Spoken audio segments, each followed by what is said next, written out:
Hello दोस्तों, welcome back to my channel find enhancement. तो कैसे हैं? मस्त एकदम। और कैसी चल रही है इन्वेस्टमेंट जर्नी? कमेंट सेक्शन में जरूर बताएं। जैसा कि नया साल आ रहा है और हर नए साल हर लोग कोई ना कोई रिजोल्यूशन लेते हैं, कोई ना कोई शपथ लेते हैं। कोई कहता है जिम जाएंगे, बॉडी बनाएंगे। कोई इन्वेस्टमेंट से लेके रिजोल्यूशन लेता है कि हर महीने इतने पैसे सेव करेंगे, इतना इसमें इन्वेस्ट करेंगे। तो चलिए आज उसी पे बात करते हैं। सब लोगों के बकेट लिस्ट में अलग अलग चीजें रहती हैं। अब मैं सब लोगों के बकेट लिस्ट के हिसाब से तो चीजें नहीं बता सकता। मैं यह नहीं बता सकता कि जिम कब जाना है, बॉडी कैसे बनाना है, लेकिन जरूर मैं यह बता सकता हूं कि इन्वेस्ट कैसे करना है, पैसे बचाना कैसे है और पैसे को सेव कैसे करना है। तो आज मैं निकालूंगा अपने बकेट लिस्ट से इंडिया के टॉप 5 कैटेगरी के 5 बहुत ही बेहतरीन म्यूचुअल फंड जो कि लो रिस्क और हाई रिवॉर्डिंग हो। और मेरी कोशिश रहेगी कि कैसे कोई इन्वेस्टर मिनिमम 100 रुपीज से अपनी इन्वेस्टमेंट जर्नी स्टार्ट कर सके। So without wasting time let's start today video. अब सबसे पहले कैटेगरी जो मुझे as a mutual fund investor समझ में आती है वह इंडेक्स फंड है। मैं तो न लार्ज कैप फंड की तरफ जा रहा हूँ न large and mid cap fund की तरफ, क्योंकि as a fund manager large cap fund या फिर large and mid cap fund में फंड मैनेजर के पास आजादी नहीं होती है। वह उन्हीं 100 कंपनी में से सेलेक्ट करते हैं, उन्हीं 100 कंपनी में से उन्हें चुनना होता है जो कि उनके रिटर्न पर कहीं ना कहीं असर डालती है। और साथ ही साथ expense ratio and exit load भी इंडेक्स फंड के मुकाबले large and mid cap fund का ज्यादा होता है, जो कि रिटर्न पर भी कहीं ना कहीं असर डालती है, क्योंकि औसतन ये ज्यादा से ज्यादा 12 से 13% ही रिटर्न हमें जनरेट करके दे पाते हैं। जैसा कि आप सब लोगों को पता है कि इंडेक्स फंड में जनरली 2 कैटेगरी या फिर कह ले कि यही 2 कैटेगरी के म्यूचुअल फंड्स आते हैं, सेंसेक्स का इंडेक्स फंड और निफ्टी 50 का इंडेक्स फंड। अगर हम बात करें तो मोर और लेस दोनों म्यूचुअल फंड का रिटर्न अप्रोक्सीमेशन सेम ही रहता है। अब एक एक करके हम हर एक म्यूचुअल फंड की तरफ बढ़ते हैं और देखते हैं कि कौन से म्यूचुअल फंड में हमें क्या खास चीज देखने को मिलती है। तो विदाउट वेस्टिंग द टाइम हम अपने म्यूचुअल फंड सीरीज की तरफ बढ़ते हैं। पहला सेंसेक्स का इंडेक्स फंड, जिसमें आ जाता है HDFC S&P सेंसेक्स फंड, जिसका ओवरऑल रिटर्न 13% के करीब है और expense ratio and exit load ये भी बिल्कुल मिनिमम सा है। साथ ही साथ SIP अमाउंट की बात करें तो यहाँ आप 100 रुपीज से SIP स्टार्ट कर सकते हैं। वहीं सेकेंड जो म्यूचुअल फंड आता है निफ्टी 50 की तरफ से, उसमें Nifty 50 UTI Nifty 50 index fund आ जाता है। UTI निफ्टी 50 इंडेक्स फंड यहाँ आप मिनिमम 500 से स्टार्ट कर सकते हैं। Expense ratio and exit load भी बिल्कुल इन लाइन हमें देखने को मिलता है। और ओवरऑल रिटर्न की बात करें तो यहाँ 12.5% का है, जो किसी भी इंडेक्स फंड को देखते हुए कम नहीं है।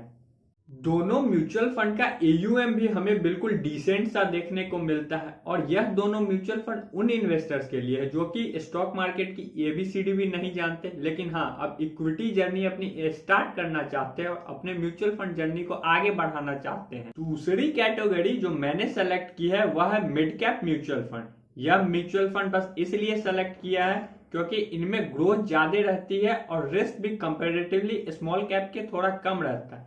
यह सारे उन इन्वेस्टर्स के लिए जो कि ग्रोथ में बिलीव रखते हैं। इस म्यूचुअल फंड कैटेगरी में जो फंड मैंने सेलेक्ट किया है वह है PGIM India mid cap fund, जिसका ओवरऑल रिटर्न की बात करें तो 19% है। इस म्यूचुअल फंड को सेलेक्ट करने के पीछे जो कारण है, क्योंकि इसमें हमें ग्रोथ ज्यादा नजर आ रही है।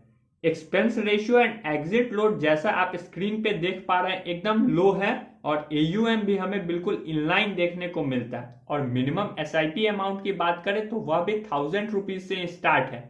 यह म्यूचुअल फंड सभी उन ग्रोथ इन्वेस्टर्स के लिए है जो कि अपने अर्ली एज में है और अपनी रिस्क कैपेसिटी को मॉडरेट रखते हैं। थर्ड म्यूचुअल फंड कैटेगरी जो मेरे जैसे इन्वेस्टर्स की बिल्कुल फेवरेट कह सकते हैं कि म्यूचुअल फंड कैटेगरी में से एक है।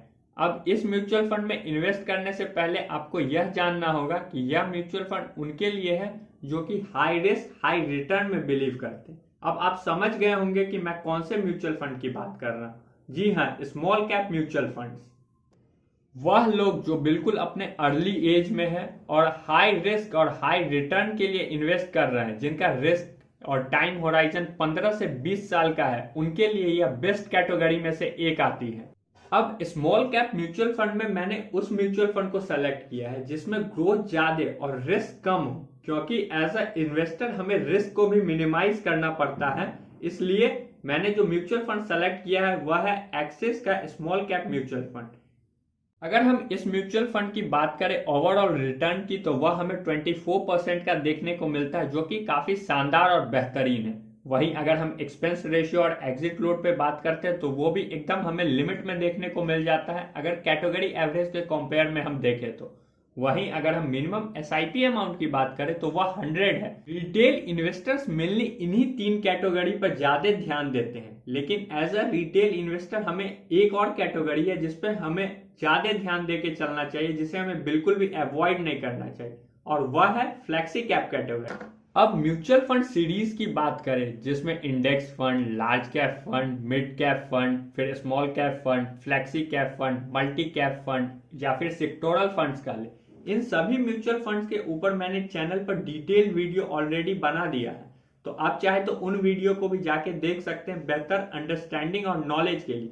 उन सारे वीडियो का लिंक आपको कमेंट सेक्शन और डिस्क्रिप्शन बॉक्स में मिल जाएगा, आप जाके जरूर चेक करें।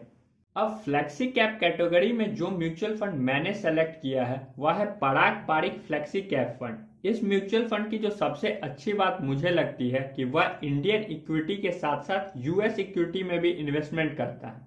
यह म्यूचुअल फंड कांस्टेंट वे में अपने इन्वेस्टर्स को अच्छे रिटर्न बना के दे रहा है। ओवरऑल रिटर्न की बात करें तो 18.5% का हमें देखने को मिल जाता है। एक्सपेंस रेशियो और एग्जिट लोड भी कंपैरिजन में काफी सही है।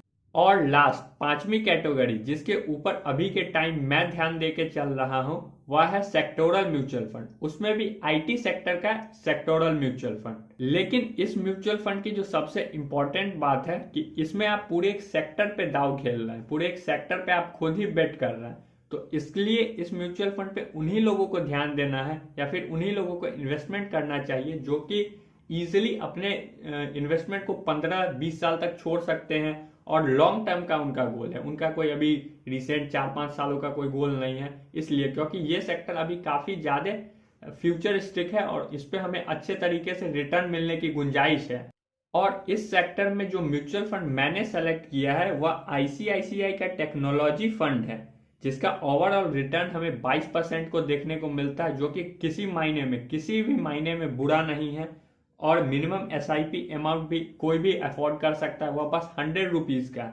और एक्सपेंस रेशियो और एग्जिट लोड वो तो विद इन द लिमिट है ही, अगर हम सेक्टोरल वाइज इसका कंपेयर करें किसी और म्यूचुअल फंड से। तो यह 5 कैटेगरी के 6 म्यूचुअल फंड मुझे आने वाले सालों के लिए काफी ज्यादा सही और सटीक म्यूचुअल फंड्स लगते हैं। एज अ बिगिनर और as a long term investor दोनों के लिए काफी ज्यादा सही म्यूचुअल फंड हमें देखने को मिलता है। और इस म्यूचुअल फंड में से 50% से ज्यादा म्यूचुअल फंड तो मेरे खुद के पोर्टफोलियो में भी है, इसलिए मैं इजिली इन पे और इसके बारे में आपको बता सकता हूं, आपको समझा सकता हूं, क्योंकि मैं खुद इनमें काफी टाइम से या फिर कहीं लॉन्ग टर्म से इन्वेस्ट करते हुए आ रहा हूं। अब आप कमेंट सेक्शन में मुझे यह भी बता सकते हैं कि इनमें से कितने म्यूचुअल फंड आपके पोर्टफोलियो में है, या फिर आप इनमें से कौन कौन से म्यूचुअल फंड या फिर किन म्यूचुअल फंड में आने वाले सालों में इन्वेस्टमेंट करने के बारे में सोच रहे हैं। तो आज के लिए बस इतना ही, मिलते हैं नेक्स्ट वीडियो में with some interesting ideas for your fine enhancement.